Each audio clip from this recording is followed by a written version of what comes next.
So basically, what we just done was we're 27 minutes in, and we realised the camera was not on because I forgot to put it on. Wow. I think that was my job, wasn't it? I'm not pointing the finger. It's like, alright, we're loose, we're ready to go. So basically what we were talking about was we were talking about McGregor obviously punching your man in the face, and that it came out, and then we got into that. Lee openly confessed that he bought the Paul Logan and it's Logan Paul Logan Paul and the KSI fight, and we were saying they done 75 million pay-per-views or something like that. 75 million. And what did McGregor? I don't think it was 75 million. Mate. 75 million. No, definitely. Is that what that says? McGregor versus. Who is the source there? It wasn't 75 million. That's for sure. I think the McGregor may would have done either 3 or 6 million. Logan Paul's done 75 million in pay per view. Did he? That's what it said. He's an animal. How many? I know it was high. It was definitely high. But that, you also have to factor in the fact that it's a €7 pay per view versus a boxing card or a UFC card, which is anywhere from 20 to. I think the Mayweather McGregor. The official KSI versus Logan channel on YouTube has received more than 75 million views as of the 17th. Yeah, views, not pay-per-views. Yeah, but that's like. Yeah, no, it's still really, really good. Like, but it's not 75. Right. KSI and Logan Paul probably generated up to 11 million with their YouTube boxing match. Yeah, there you go. That's more like it. Yeah, McGregor got paid 100 for his. 75 million. So whatever that is, 11 million divided by 7, because that's how much it was. Yeah. Because Lee knows. Lee knows maths.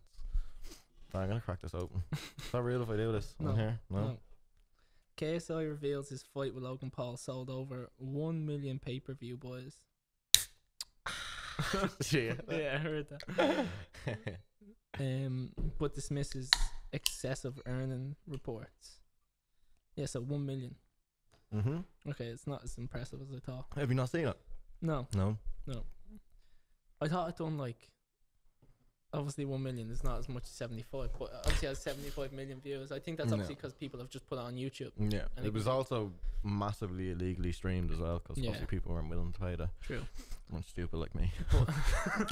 They wanted to lie. They wanted to see it, but they done the whole thing. They done like. Yeah, they had a press conference.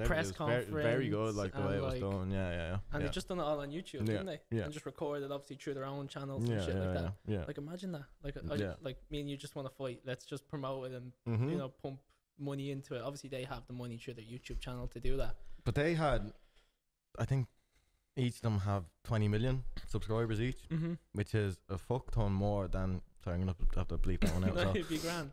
But that's way more than like any UFC fighter, bar obviously the top tier, the McGregors, the Khabibs, all these boys. Many is Khabib have? I actually don't know. See, the thing about Khabib is he's good, but he's boring to watch. He's like so obviously boring. for a fighter, because I know fighters don't watch him boring, because like what he's doing is like if skillful, it's technical, but like his fights don't attract like me and you would watch. I remember when we watched it, and we were sat with the two girls, and they were saying nothing's happening here. Like obviously, like if you don't know what's going on, you don't appreciate it. But like somebody like the names like McGregor and like John Jones's, they'll just attract in. Not really only McGregor. I only like McGregor's the only one that if you put him on a card, Sally from 39 the close it's gonna be tuning in to watch. Do you know what I mean? That'll be some press conference. Do you get me? Just McGregor, like it's just he's bags of charisma. Like he's. Did you see the facility SBG just opened up? No. They got rid of their Concord facility, their HQ, and they built a new HQ. Right. And it's got like dorms that fighters can sleep in and all. Right.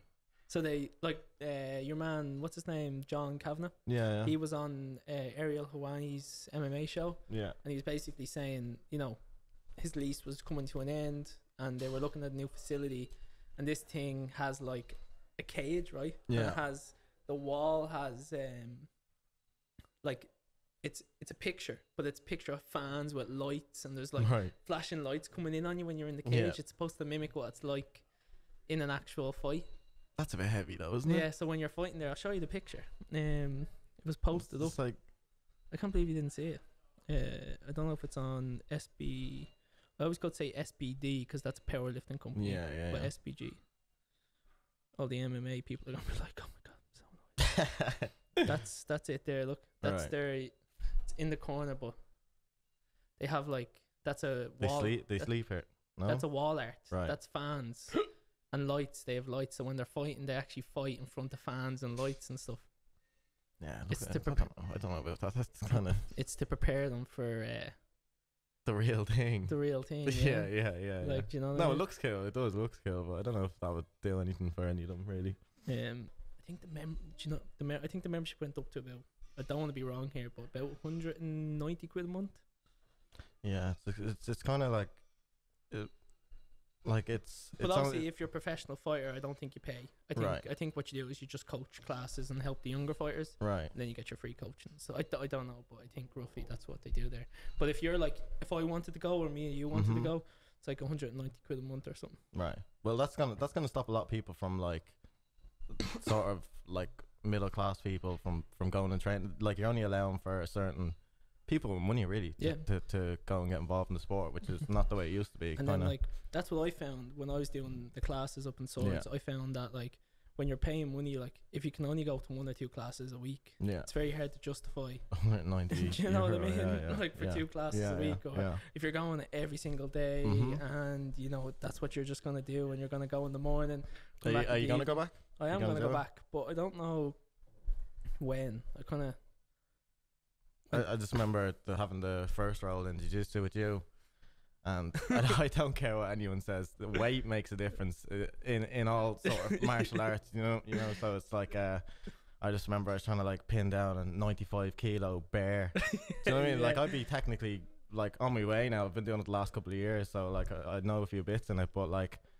I was just like, I remember just like trying to drag her arm out at one stage, wasn't budging. And I was just, all right, I'll leave it. You know, like people want to say, oh, you know, in the fight, like size doesn't matter. No, it does. You put a 90 kilo person in against a 70 kilo. Yeah, this is the whole reason weight class, exactly. Yeah. But that's why I think it stood, because I think that was like the 3rd or the 4th time that I'd like rolled. Do you know what I mean? And then I rolled with you. And any time I've ever gone up there, it's just been, you know, big lads. And remember that guy you rolled with that is like 120 kilos or 110 kilos, and he just lies on you. I remember the first time I rolled was with him, but to be fair to him, he like actually, you know, when you roll with someone who's much more advanced, that like they actually they usually let you like take certain positions and they coach you almost, you know, that kind of way.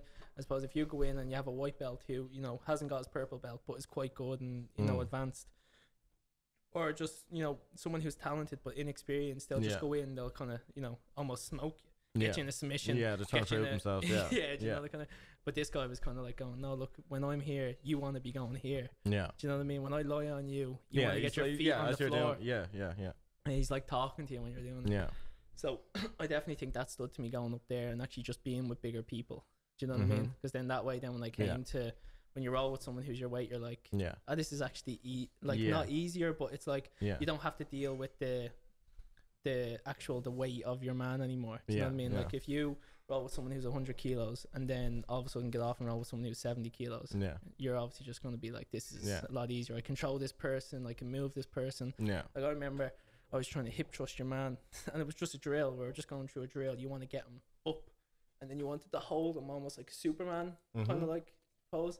I was just trying to hold this, man. I was just like and it was just a nightmare. But then as soon as you do it with someone else, you realise, Jesus, like I can actually do this with a more realistic weight person. Do you know that kind of way? Yeah. But I'd say like those lads, you know, some of them are like I'd say if they were to fight though, I reckon, what do lads fight in over in Ireland? I know it's Cage Warriors in the UK, and that's where everyone wants to go, isn't it? It's all different organisations. Like there was. That like they tend to just be held in like GAA halls and wherever. Like there's no, like, you're not under an organization. Like Cage Warriors would be a professional organization. The UFC is an organization. One Championship is an organization. So it's kind of the same. Like people just put on events and then. So it's more just, I have a club, you have a club. I send you a text. I've got a 185 pounder, you've got 185 basically, yeah, pounder. that's kind of how it works. Yeah, let's organize a haul and let's figure it out. Yeah, you know, that kind of way. And then once we get the fighters experience enough, then we'll put them into the cage wars. But surely there has to be like a platform, like a fighter must. Because I remember when I went down and one young guy was like, you know, when can you fight? You know, when can you do a thing? And the guys down, the coaches down in Swords, where no, you have to have 1K1 fight. Yeah. You have to have like placed in a jiu-jitsu comp, and you have to have done something else or something before they'll even allow you to step into a UFC cage, like, or MMA. Yeah, MMA. Yeah, sorry, UFC. Well, yeah. Straight into the UFC. But like you just see it, they do it in like boxing rings, and then when it gets serious, then they go into like the actual octagon cage. Yeah. But like which is probably right. You don't want to just throw some lad in and just hope for the best. Really. Go on, son. Best of luck. Sparked. 1 minute in. I remember. I was meant to fight just before Christmas, actually. So I had to come down from 84 kg to about 77. I was nearly there. I was on 79 kg. I was about 2 weeks out. So the rest of it would have just been water weight or whatever.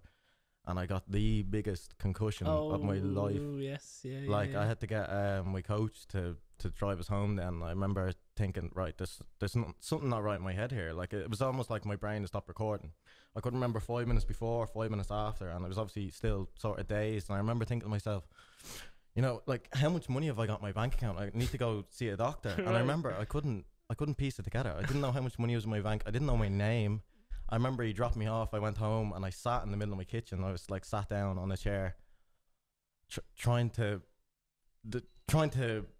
get a grasp of what the fuck was going on. Like, but that's the thing. That's what, again, we're going back to, like, when you're sparring fellas that are bigger than you, you can get hurt. Yeah, I was in there sparring. Is that what it was? Like a punch or? Yeah. It was full headgear. Everything. Everyone thinks, oh, you can't be injured when you have the 16-ounce gloves on. No, you can't. But have you ever been knocked out before? No, never. Like, just in like a general, like, no. Do you know the experience of like passing out? That's the worst.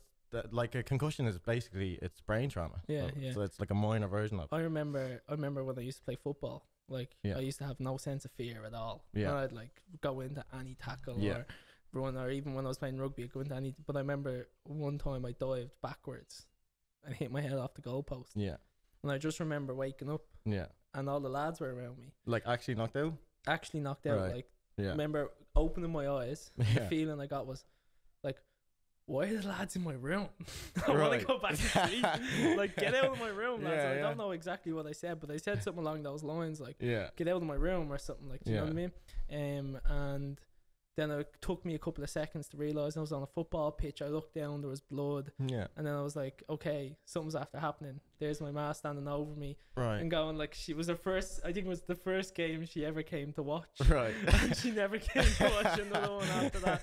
Like, I had to go to the hospital and I got paper stitches. Now it was fine. It was just a small cut. Yeah. But I just remember, like, you don't feel anything.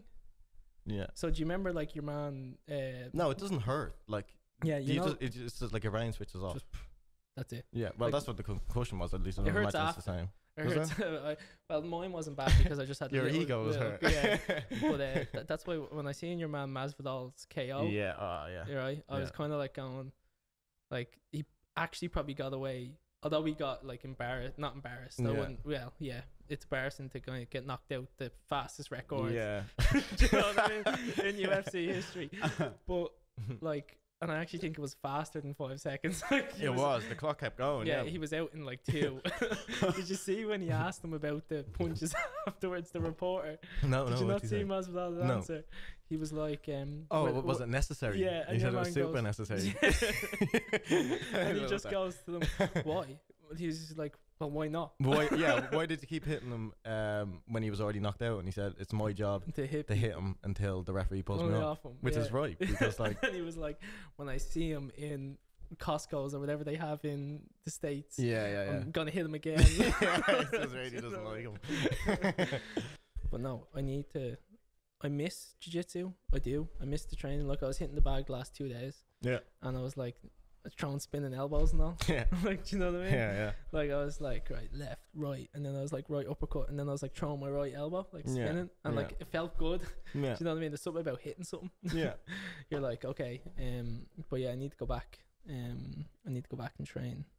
But when was it you who was telling me recently this is kind of non-related, but they're taking like winners and losers out of football matches. They're making them exhibitions now. Sorry, that just reminded me there because you're talking about going back into sport or whatever. So that's like so I train one of the guys that is a coach of football teams. Yeah. And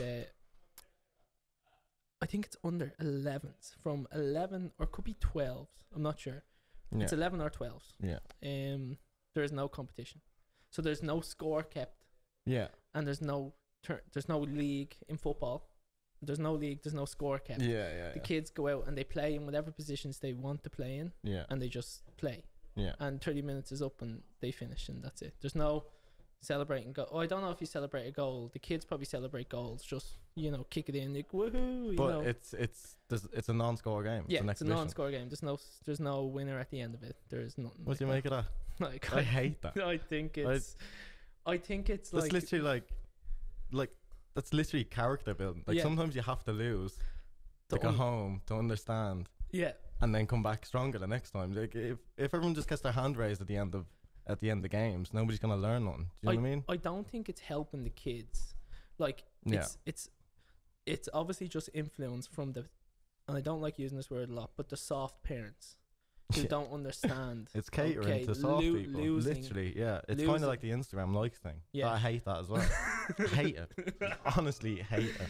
But yeah, I think like a massive part of learning and living and just is rejection, life, being told no, losing a game of football, and having to react to it, and having to kind of dig deep and go, okay, I lost here. Why did I lose?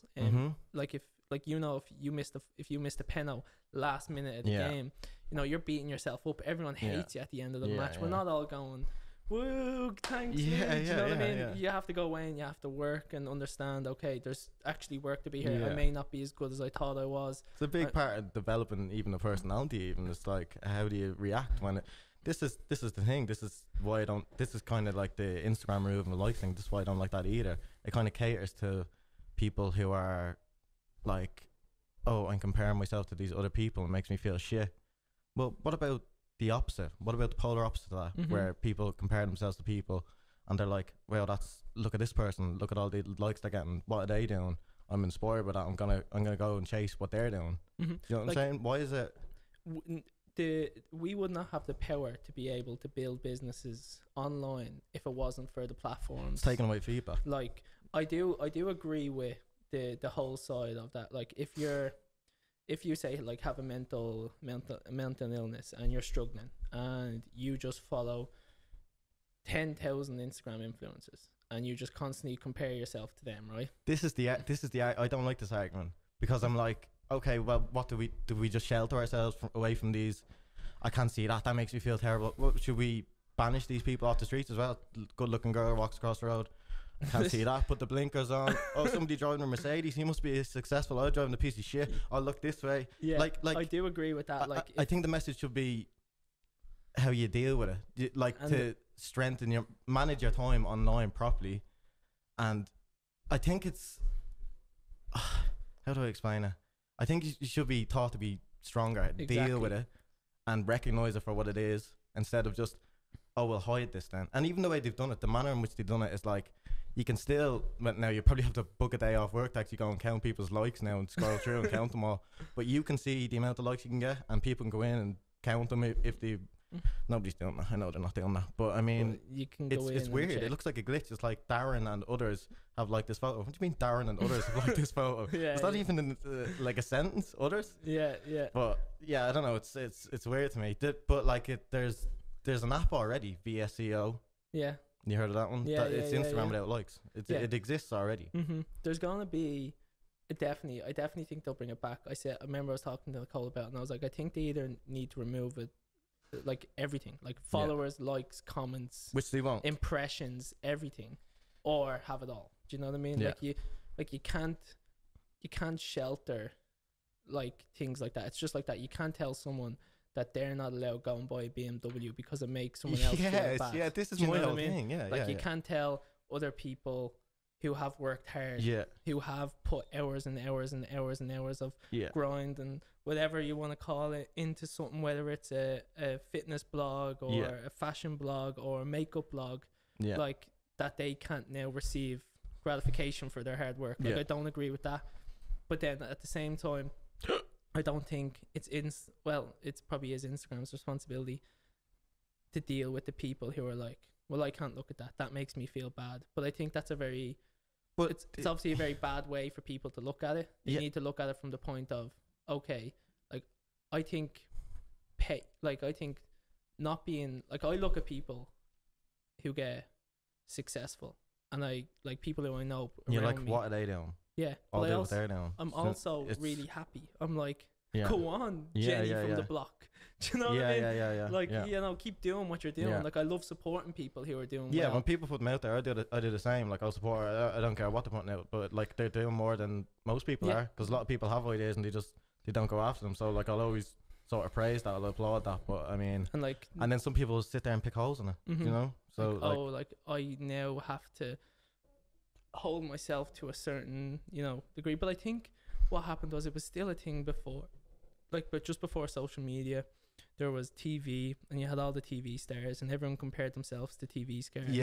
And they're all, you know, had perfect white. That's what we do. We compare ourselves to before social media. It was, I don't know, celebrity culture. Exactly. Before that, it was Marilyn Monroe. Before that, it's the same. I think the argument now is, but it's all in my face. Like everyone on my news feed, it's everywhere.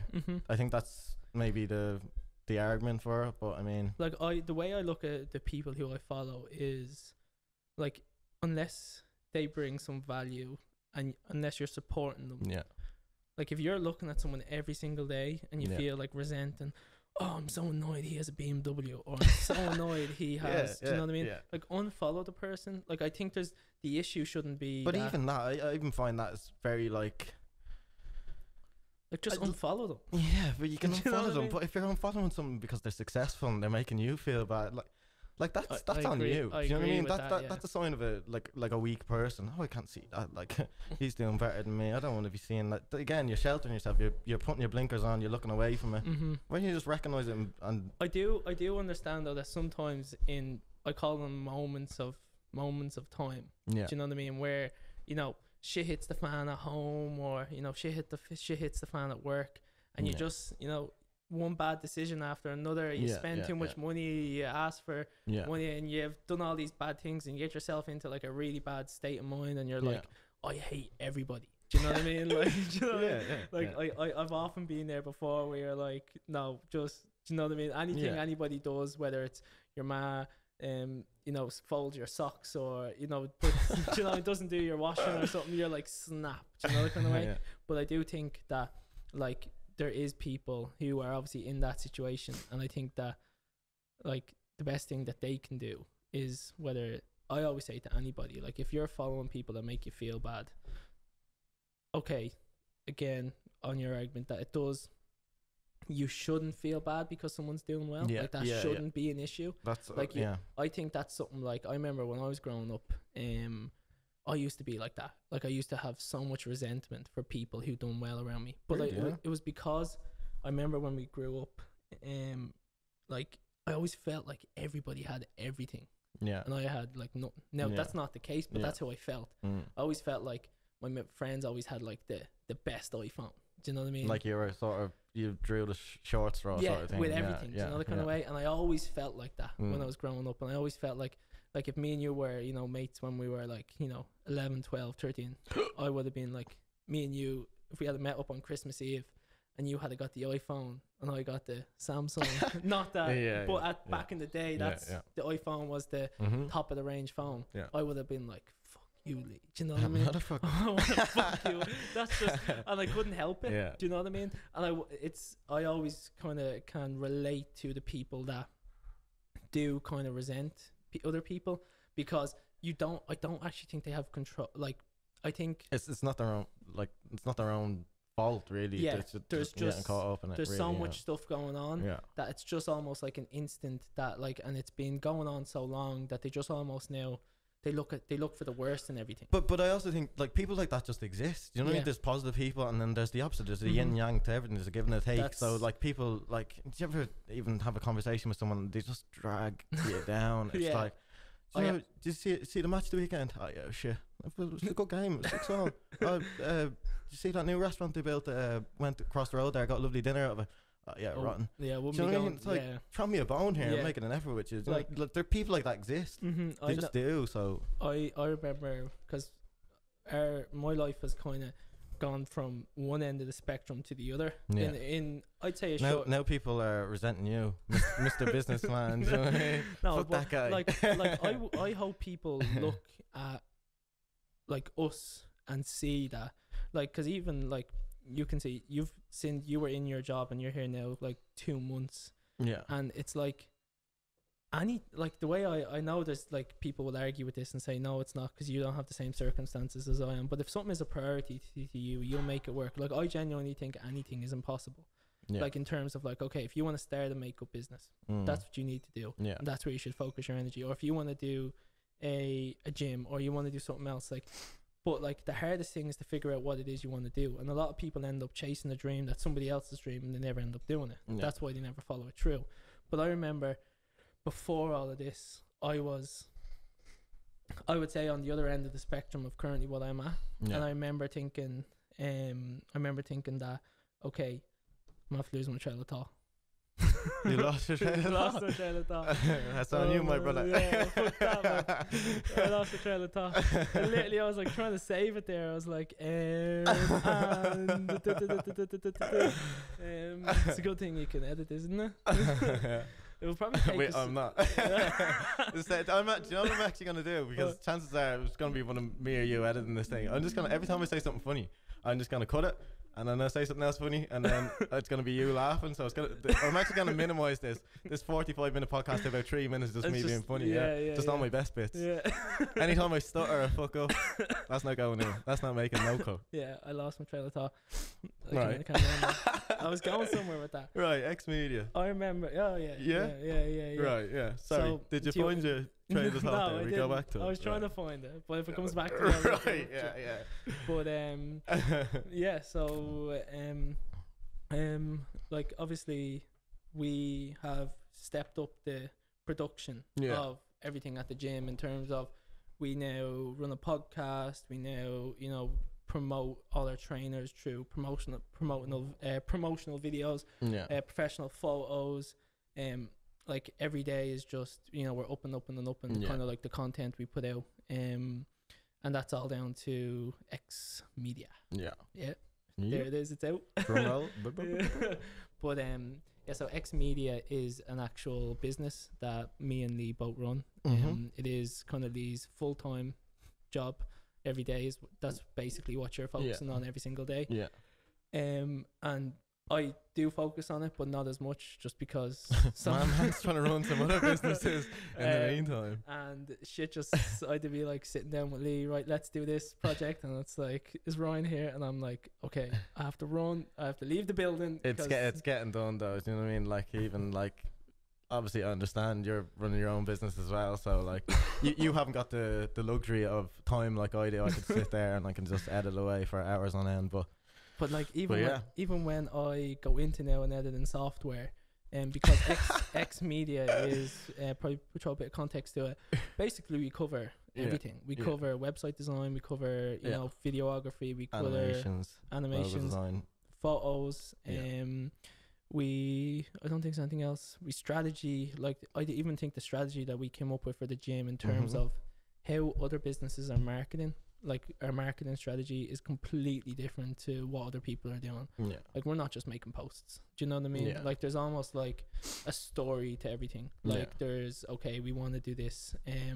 How do we do this? And there's actual like a strategy behind what we're posting. Okay, the podcast is tied into it a little bit as well, because it allows us to have a platform where we can get other people on and stuff like that.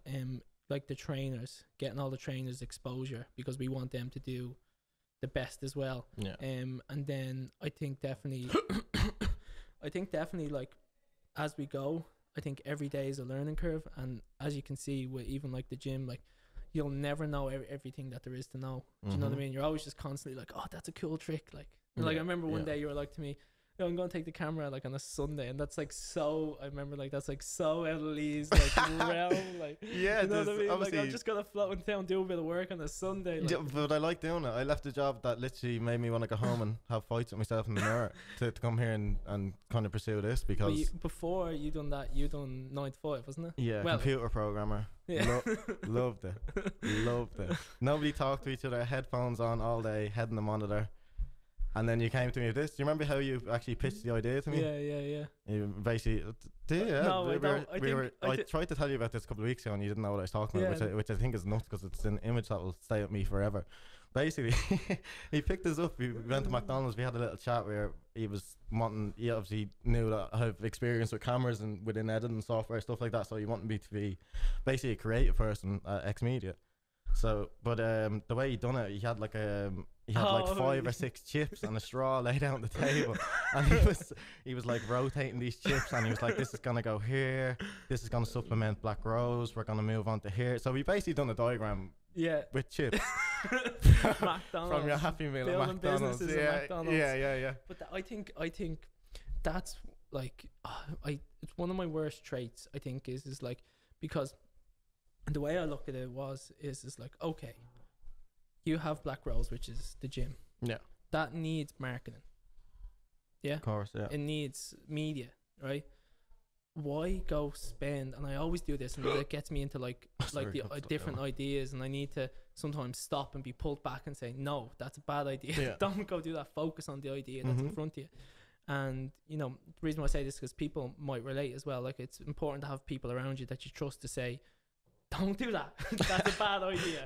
It's a good idea to keep, but just don't act on it right now, because you can almost get yourself too invested into too many different things and then not, grow one. But I remember and I was like, why pay for a marketing company? Why pay for a media company? Do it yourself. When you can do it yourself and then use what you do and sell it to others and turn that into another. Which is essentially what we're trying to do. We're trying to attack other businesses. Yeah. We want to take over not just Black Rose's business. We want to take over and do the marketing for other businesses, which is like, I think the end goal. I think like we like our impressions and all our likes and everything since we took over, and you can see, like, if you go back on the Instagram, like, you can see the quality of everything just change. You know what I mean? And even in like the production of the podcast, it's a lot more than I expected. Like, if I could go back to you and say that, like, knowing with how much the gym was gonna but that goes back to this. I always have this, there's never a perfect time to start anything. No, but anyway, back to X Media. I think definitely if I could go back, and I remember I don't remember pitching the idea, but I remember the thought process behind the idea. There's definitely a lot more involved than I expected. I thought like camera, and that's it. Yeah. Do you know what I mean? Like, figure it out. Like, but there's a little bit more involved. But once you kind of learn it and you get into it, like, I remember there was days I was sitting there and I was thinking, like, I just want to go home. Do you know what I mean? Like, you're trying to figure out so much different stuff at the same time. Like, do you know what I mean? And I suppose, like, that's what I was saying back to there's never the perfect time to start anything or set up anything. And that's, I think, even like, I'd like to get that message across through the podcast and many different things, is that, like, like, even you might even be able to add to this, coming from your 9 to 5 to actually doing something you enjoy, because it is something I remember you rocked into work on a Saturday. Like, we're just floating up, see what everyone's but this is the thing, our little station here where we're working on the X Media stuff is located right beside the gym, so I'm like walking in and I'm seeing the trainers, and I wouldn't be, put it this way, I wouldn't be going into my old job on a Saturday to go say hello to Linda. Shout out Linda if you're watching, but I mean, I just wouldn't. Do you know what I mean? This is what I enjoy. And I've never really taken like a risk like that, like to go and do something that I actually like. I've always just been sort of linear, just floating along, really. Like, but the difference was like if you could like rate it, like, in terms of, like, I don't know, in terms of like, because I remember I've only ever worked jobs with the intention of I'm saving money to get out of here. Right. Do you get what I mean? Yeah. Like, I don't remember when that kind of kicked in, but I remember Next. Do you remember the job in Next? Yeah. I never planned on staying there. Yeah. Yeah, it means to an end. Yeah. I never planned on, like, I never went to college. I never done anything. Yeah. Do you know what I mean? You said you couldn't ever. No. I wasn't a skilled person. Right. Like, we just had this conversation with you yesterday. Yeah. My sister got her leaving cert results. And I was like, Kelly, you're already doing much better than I am, because I didn't even go to the school to get mine. And my ma goes, don't even remind me. And I was like, what? She was like, don't even remind me. I've never been so embarrassed in all my life. And I was like, what? Because I completely forgot. Do you know what I mean? Because school is just a distant past. Do you know what I mean? It's not that long ago. No, it's like I've just forgotten it. Yeah, do you know what I mean? Like, I don't remember anything I learned in school. Like, genuinely. Like I learned, okay, I would say nothing. Like, I don't know anything. Like, I always, like, even like now, I only listen to audiobooks. Like, whenever like anyone was asked to read, like, I'd be like, miss, like, I'm not reading. But now, in fairness, I'm quite good with numbers. I like numbers. Maths was always a good thing. I used to love, like, you know, when they used to play that game, stand up, and you used to have to 7 by 7 and be like 49. Like, I was always quick at like things like that. But yeah, my mom was like, don't even remind me. I've never been so embarrassed. And she was just like, I was like, what? She was like, I went up to school to collect your results, and I walked up to the principal, and he just goes, I don't even believe he didn't get out of bed to come and get them. And my mom said, I've never felt so embarrassed in all my life. Do you know what I mean? And that's not encouraging anybody to do what I done. I think school is super important, and I think, like, you couldn't have done college though. You couldn't do the 4 years. Couldn't have. Not a hope. See, like, I went back with. I took a gap year. Was it a gap year or two?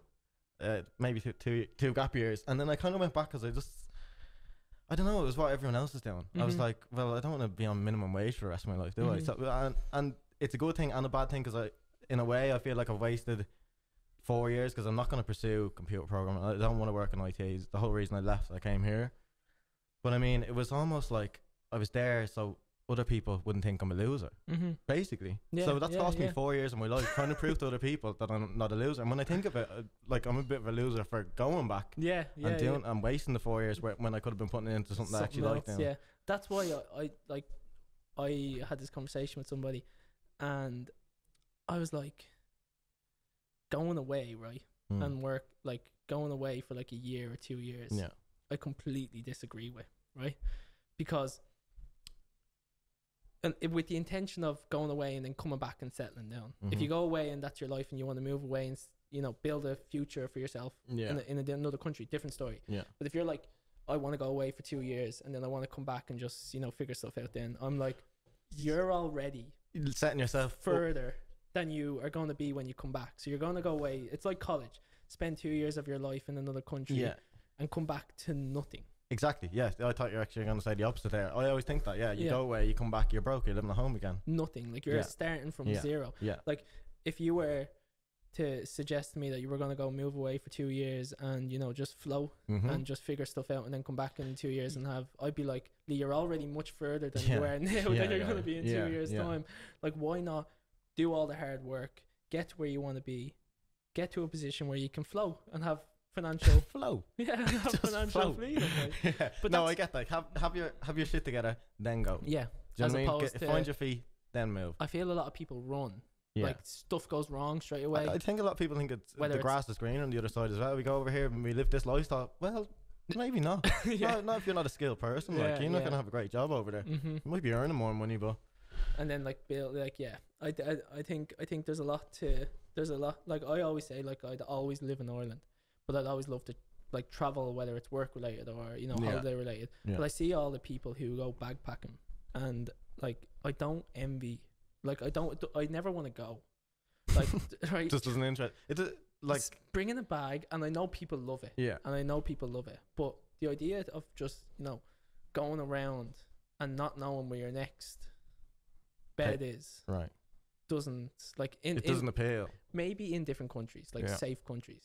But, like, I see it, like, if I was to travel, I would rather I'd rather see the place, do it properly for 2 weeks, leave. Yeah, not long term. Like I don't want to stay there for 2 years because then you're just living there. Yeah, like a nice spa holiday. Yeah, yeah, a holiday, but make it a holiday. Yeah. Do 2 weeks, experience it, come home, and then that's just me though. Yeah, do you know what I mean? I know a few people who went abroad, and they, went away, worked 2 years, came back, and it's back to the same job. Yeah. Most of the time, you're going back to your old employer, going, yeah, any jobs, any work. Do you know what I mean? Yeah. You start off 2 days a week, and you build back up to 5 days a week or 6 days a week. Yeah. And you're kind of back in the same position. That's why I think like nowadays I see people who go to college and they do 4 years, and it's like, I'm going into my masters or whatever. Yeah, and then some of them come out and they can't even get the jobs that they actually want. Come out and they haven't having a washer, like they haven't a bean to their name, like they're just working regular jobs anyway. To be fair, that's when you do move away, because there's certain degrees you get over here and you won't get any jobs in it, so you do actually have to move away to make you feel well. What I was going to say there was, like, you do 4 years and you almost feel like you have to do the 5th because you've come so far. You may as well go through it, and then you may as well do something with it. You may as well do the next 40 years of your life, even if you hate it, because you could get the third, fourth year and you could say, this isn't for me. Leave. But it's too late to turn around then. I can't commit another 4 years. I can't live at home for 4 years and I'll be like 28, 29 coming out. And then you say, oh, well, I'll just work as that job. I won't say any particular jobs, but as that job for a year or two to save up. Yeah. But then you get into that job, and then you get a bit of security and a bit of safety. Yeah. And then you're like, oh, I can buy a car. I can buy, I can afford to move out. I can afford to do this. And then you're 10 years in and you're into a job that you completely hate. You're still sitting at the same desk, just a few more wrinkles. This is how I felt. And I'm not saying that everyone needs to go and do their own thing. Yeah. I'm just saying is that, like... But not everyone can. Not everyone can have their own business. There has to be... I think they can. I think, like, everyone can. Like, it's just like... No, well, you need some people to work for other people. And not everyone can run a business. Otherwise, there'd be no more people in the world left to work for the business. But I think everyone has the capabilities to have their own. Do you get what I mean? Yeah. But, like, in certain like, they're capabilities that I suppose that you just, if something is it's like anything. Like, I know if someone is a horse rider or someone's a swimmer, they're gonna have different just principles they live their life by than me, or by someone who's a fighter, whatever. But like I definitely think everyone has the capability to do something that they love to do. Do you know what I mean? Like, I think it's a very what's the word? Don't want to say weak. I think it's a very soft way of looking at, okay, I just have to settle with what I've got. Do you know what I mean? Yeah. And I was talking with this Nicole on the last podcast. We were saying, like, you should always strive to do more. But I think a lot of the time, fear is what stops people from, 100%. You're like, I have a bit of security. I can, I can afford to go, do this. I can, do 3 holidays a year. I can live a nice life. Yeah. But the side effects of that is you're dedicating 40 to 60 hours of your week, and in your 20 or 30 hours that you have spare, you're tired and you do what you hate. So you're basically sacrificing 70% of your week to go have a bit of money in the final third year week. Do you remember the conversation? This stands out to me a lot. I remember we were up here with Tommy, and I said to Tommy, I can't wait to come into work on Monday. Yeah. And Tommy turns to me. Tommy turns to me and goes, What you mean? What you mean you can't wait to come into work on Monday? And I was like, like, the way I describe it is like Christmas Eve, and I say this to everybody, like, it's like you go to bed on a Sunday because everyone clocks out on a Friday, and that annoys me. I'm like, something's wrong here. If everybody's, I know that's just how business works. Everyone clocks out on Friday. But I mean, if you're in a job, you don't care what's going on. Like, you don't care if that place crumbles to the ground when you leave. Like, it's just, you just show up, do your hours. You show up, you do it, and you go. And then once you clocked out, bye. And you get paid, or if you don't get paid enough, you're like, well, I clocked in and clocked out, so I need to be paid. You know, that kind of way. But I definitely remember that stands out to me, and I was like, I thought I was like at that time I was like, I thought everyone, like, looks forward to going into work. I was like, it's like, if you're like, I remember school, and this is how distinctly I remember school. Sunday, I'd be like, oh my god, I have another week. It's only Monday. Yeah, like, I haven't felt like it's only Monday in Did you feel like that when you were in work? In Blanche, yeah. like it's Monday. Yeah. I have another 4 days of this before. Yeah, you can't see the finish line. Do you know that kind of, and then it's Tuesday, and then you're like, oh, Thursday's not so bad. But that's the thing. Like sometimes you lose track of days in here because we actually like what we're doing. Yeah. You know what I'm saying? Like, oh, it's Thursday, is it? We're after losing a day here, and that's actually true. Like it's happened plenty of times. Yeah. Where I've lost the runways out and I don't know what day it is. So. But I think that's so important. Like now, obviously, if your circumstances are a lot different, like if you have kids and you know you're a lot older. But I still even think if you're 60, you're still young and you can still have time to turn around and say, do you know what? I like Star Wars, so I'm going to start but you do have a build up of like you have to feed your kids. You have to clothe your kids. So there's priorities over. Yeah, that's the thing. You kind of do have to take your risks early. Mm-hmm. If you're doing it late teens, 20s, late 20s. And I think what stops a lot of people is people who are in those jobs have bills and they want to get out, but it's like, okay, well, I already work 50 hours a week here. Yeah. So for me to get out, I'm going to have to invest another 20 in, my side thing. Yeah. And then I've no time left over for myself. So I can no longer go out on Friday, Saturday night, and I can no longer spend this money on, these nice clothes and these nice things. So you have to sacrifice so much that it almost, like they look at it as in that it doesn't like the pros don't weigh out the cons. I understand it. The older you get, like there is more excuses that build up that you just have to be there for. You know what I mean? Mm-hmm. But it's still doable. I always remember like I'd always much rather be able to say I failed. Yeah. Because I put my hands up straight away. Like I've always said, like like if this never worked out, if the gym never worked out, at least I know. Yeah, it wasn't supposed to be. Yeah. I tried. I gave everything that I could, and not left wondering. Yeah, not wondering. Like, what should I have done? Do you know the career? Like, I remember. I think like when I was talking to you in the car, like 3 years. It must be 4 years ago now. Right. Like, and you were looking at me going, "This lad is a lunatic." What was this when you were going to set up the gym? Yeah, But this is the thing. Like, we were two kids that grew up in a council estate, and then we're not meant to go and set up businesses. We're not meant to go and set up 3-story gyms, and you were kind of like the first to sort of take that plunge. Everyone else was just doing whatever. They were doing the whole school, college, out into the working world, and you were like, I'm gonna set this up. And do you know, like some people you talk to, and they're like, I'm gonna do this, I'm gonna get this car, I'm gonna move here, I'm gonna go out on my own. And then you say, hey Carl, remember them 6 things you said to me a couple of weeks back? You start on any of them? Oh no. Yeah. Do you know what I mean? So but you were already balls deep in the process. Yeah, I think you've had a logo, you had all these like places that you contacted, you were running through it all with me. But I think what happened was I was so far deep into it, and then I came into so many hurdles. Yeah. That I was already so far deep into it. Yeah. That there was no chance to turn around and quit, because I've spent already this amount or that amount, and like I'd made, like, that's why I say like if you have an idea, it's always good to, say, like, if someone said, like, when I coach clients and everything, I say to them, like, if someone asks you why you going to the gym, you're not going to turn it, like, people would, what's the word, kind of put their answer in a bubble and say, oh, I just want to feel better. Yeah. Like, if your goal is, no, I want to lose weight, like, say that to people. Yeah. Like, say, no, the reason why I'm going to the gym is because I want to lose weight. Because when you say, like, to me, like, oh, what's the story with the gym, what you wanted to do, it's just an idea, it's sitting around, you're kind of protecting yourself from failure. Yeah. But if I say to you, it's going to be open on the 1st of January 2018 or whatever. But do you know what I liked about that? It was like you were already it must have been about 10 months into the process before you'd even told me. So you'd actually went and done the doing part, because a lot of people just talk, I'm going to do this, I'm going to set up this business, I'm going to do that. Like, you were balls deep in it. Like, it was nearly opening by the time you told me. So you went and you executed your plan. And I remember we were in Gran Canaria. This is where it all started. And me and Nicole were on the plane, and Nicole was like, let's do something together. And I was like, yeah, what could we do? Like, and the original plan was we were going to build a shed and put the shed in our back garden. Right. And we were going to personal train people out of it. Right. That was the plan. Just a shed. Just a shed. And that was the plan. And we said, okay, let's try to figure that out. Yeah. And what would we call it? And we were coming up with names. We had one name called Fit Formers. Right. So how did you go from shed to I'm gonna get a 3-story building? Because then we looked at, like, okay, what units are around? Okay? Right.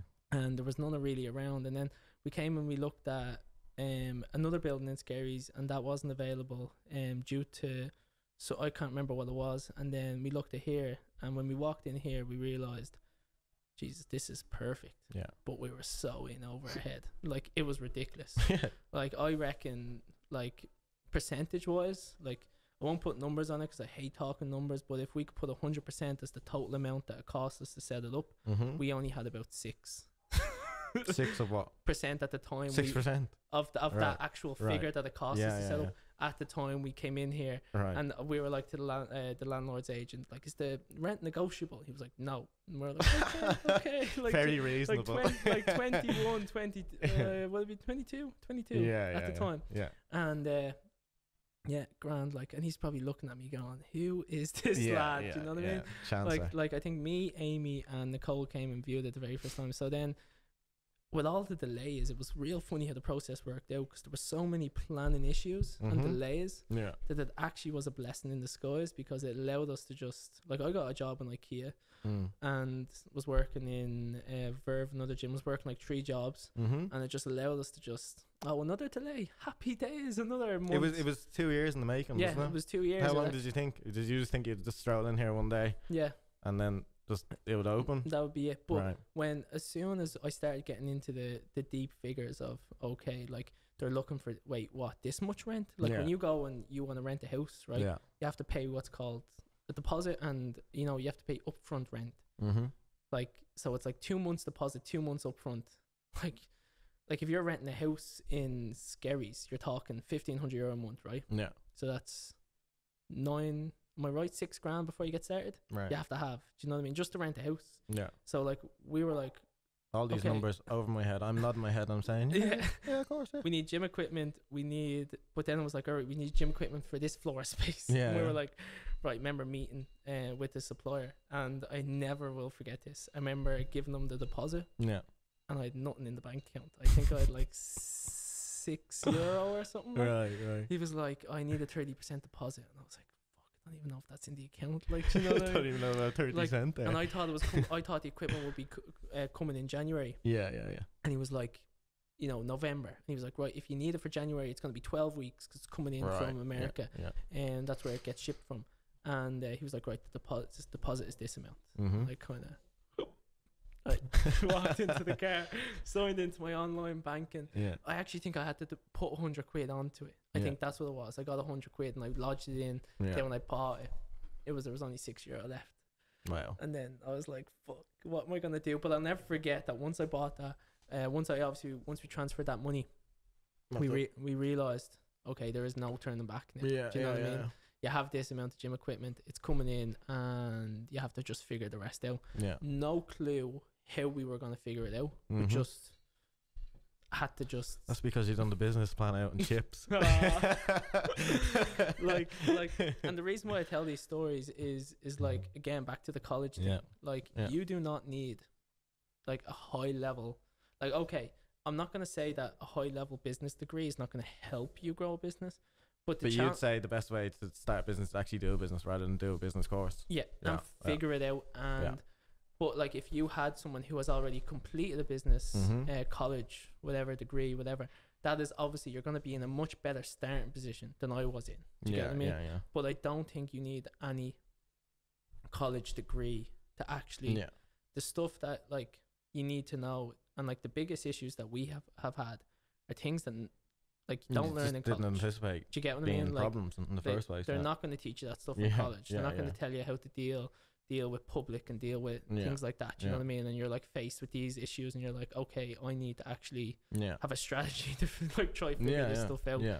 But like, so like, I remember even writing the business plan. I went into the banks, and they were like, oh yeah, like, we need a business plan. No idea what a business plan was. Right. Do you know what I mean? Didn't know what it was. Nicole laughs at me to this day. I remember she was like, they gave me this sheet of paper. It was a template. Yeah. It was like, okay, a business plan needs a table of contents, graphs, you know, subsections, you know, appendix, all these kind of things, right? Things I don't really even know. But she says, you know, you need to put a business plan together, come back. I was like, okay. I was like, what you do today? Went to the bank. Have to do a business plan. Yeah. And she was like, okay. She's like, what are you doing over there now? I'm doing the business plan.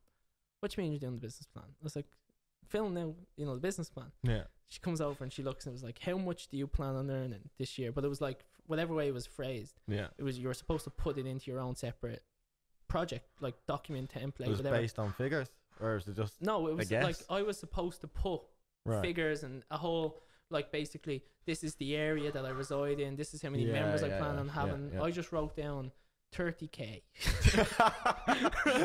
Right, and then the next one was like just a guess, like how many members or how many whatever customers are you gonna have per month? 7,000. 50.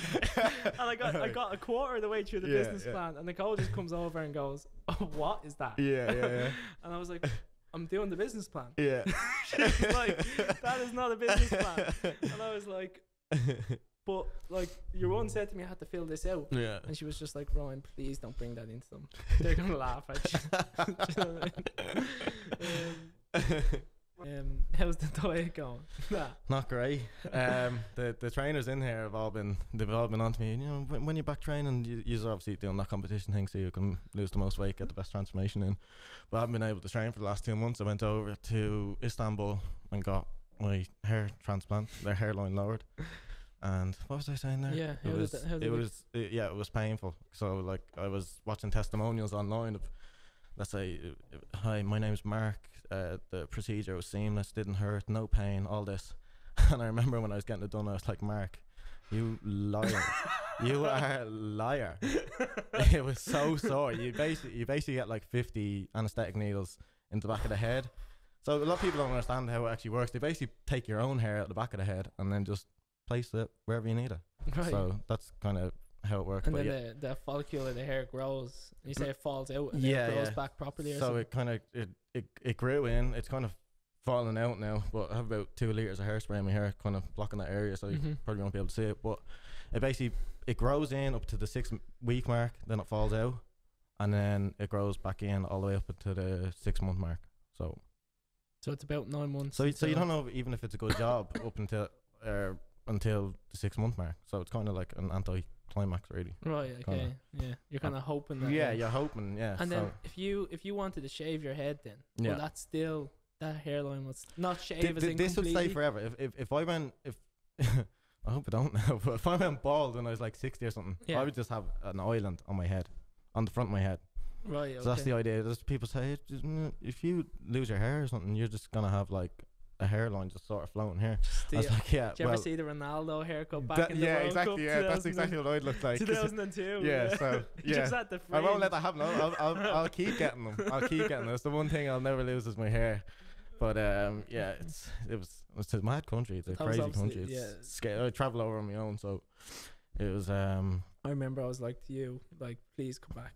Please come back. Please. Actually. Like, just like go over there, get them, come back. Do you know what I mean? Yeah. But when I was over there, I actually stuck it up on my Instagram story. I was kind of open about it with everyone. I know people like hide stuff like that, but like I don't really care.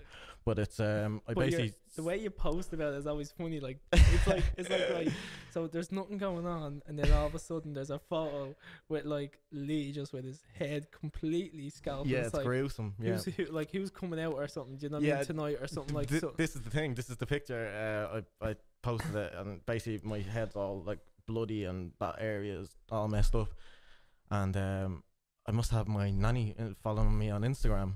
So she basically sent this picture. My ma isn't on social media. My ma and dad aren't on it. She sent it over to them, and she goes, Paula being my ma, I think something's after happened to Lee. It looks really bad. Like he's after been in an accident, and my ma's obviously having a panic attack and blah blah blah. And she sent her on the photo then that I'd uploaded on my Instagram story of the new hairline, and she'd obviously seen one before, so she knew what it was straight away. But at least she was like, right, you can relax. Yeah, that was my nanny blocked off Instagram anyway. So that's gas. But I remember, like, even there was a day. Was it? Oh, I can't remember. There's a few funny posts that I've looked at years, and I've just thought, who even posts that on themselves? Do you know what I mean? Yeah. I don't take myself too seriously. Yeah, that's gas. Maybe I should. But you literally just we need to wrap this up. So thank you guys for listening. Thank you for coming on. Thank you for having me on here. Appreciate it. Perfect. So the next one, we plan to get these out weekly. So we have, the next couple of guests lined up, and it's exciting. So stay tuned, and take care.